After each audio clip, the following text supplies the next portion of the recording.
So, ang ating video ay makakalimutin. Alam nyo na yon.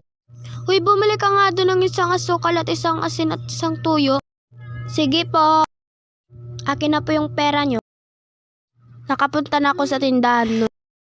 Pabili nga po na... Wait po, hindi ko naalala. So yan, naglakad na lang ako patungo sa bahay. Mama, nakalimutan ko po yung inuutos mo. Hay nako talaga. So ang ginawa niya, naglista siya sa papel kung anong iuutos niya. So yun, naglakad ako patungo sa tindahan. Isa nga pong asin at isang asukal at isang tuyo. Ba't ang ganda ngayon ng school namin? Wow, ang ganda. Papasok na nga ako. Hoy, sino kumuha ng phone ko? Hindi kami. Nandyan yung phone ko sa'yo, ha? Wala sa akin baka nandyan sa bag mo yan. Check ko nga. Ay, sorry, nandito pala. Yan kasi, marami pang daldal.